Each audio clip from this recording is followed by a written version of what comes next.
انسان کی روح کیسے نکالی جاتی ہے؟ آئیے جانتے ہیں۔ جب روح نکلتی ہے تو انسان کا منہ کھل جاتا ہے۔ ہونٹ کسی بھی قیمت پر آپس میں چپکے ہوئے رہ نہیں سکتے۔ روح پیر سے کھینچتی ہوئی اوپر کی طرف آتی ہے۔ جب پھیپھڑوں اور دل تک روح کھینچ لی جاتی ہے اور انسان سانس ایک ہی طرف یعنی باہر ہی چلنے لگتی ہے، یہ وہ وقت ہوتا ہے جب چند لمحوں میں انسان شیطان اور فرشتوں کو دنیا میں اپنے سامنے دیکھتا ہے۔ ایک طرف ابلیس اس کے کان میں کچھ مشورے دیتا ہے تو دوسری طرف اس کی زبان اس کے عمل کے مطابق کچھ الفاظ ادا کرنا چاہتی ہے۔ اگر انسان نیک ہو تو اس کا دماغ اس کی زبان کو کلمہ شہادت کی ہدایت دیتا ہے۔ اگر انسان کافر ہو، بے دین، مشرک یا دنیا پرست ہوتا ہے تو اس کا دماغ کنفیوژن اور ایک عجیب ہیبت کا شکار ہو کر شیطان کے مشورے کی پیروی کرتا ہے اور بہت ہی مشکل سے کچھ الفاظ زبان سے ادا کرنے کی بھرپور کوشش کرتا ہے۔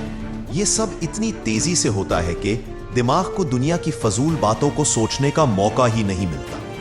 انسان کی روح نکلتے ہوئے ایک زبردست تکلیف ذہن محسوس کرتا ہے، لیکن تڑپ نہیں پاتا کیونکہ دماغ کو چھوڑ کر باقی جسم کی روح اس کے حلق میں اکٹھی ہو جاتی ہے اور جسم ایک گوشت کے بے جان لوتھڑے کی طرح پڑا ہوا ہوتا ہے جس میں کوئی حرکت کی گنجائش نہیں رہتی۔ آخر میں دماغ کی روح بھی کھینچ لی جاتی ہے۔ آنکھیں روح کو لے جاتے ہوئے دیکھتی ہیں، اس لیے کہ آنکھوں کی پتلیاں اوپر چڑھ جاتی ہیں جس سمت فرشتہ روح قبض کر کے جاتا ہے، اس سمت کی طرف ہوتی ہے۔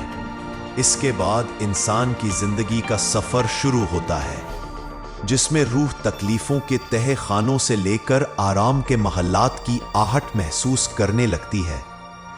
جیسا کہ اس سے وعدہ کیا گیا ہے، جو دنیا سے گیا واپس کبھی لوٹا نہیں، صرف اس لیے کہ کیونکہ اس کی روح عالم برزخ کا انتظار کر رہی ہوتی ہے جس میں اس کا ٹھکانہ دے دیا جائے گا۔ اس دنیا میں محسوس ہونے والی لمبی مدت ان روحوں کے لیے چند سیکنڈ سے زیادہ نہیں ہوگی، یہاں تک کہ اگر کوئی آج سے کروڑوں سال پہلے ہی کیوں نہ مر چکا ہو، مومن کی روح اس طرح کھینچ لی جاتی ہے جیسے آٹے سے بال نکالا جاتا ہے۔ گنہگار کی روح خاردار درخت پر پڑے سوتی کپڑے کی طرح کھینچی جاتی ہے۔ اللہ سبحانہ تعالی ہم سب کو موت کے وقت کلمہ نصیب فرما کر آسانی کے ساتھ روح قبض فرما اور نبی پاک صلی اللہ علیہ وسلم کا دیدار نصیب فرما۔ آمین یا رب العالمین۔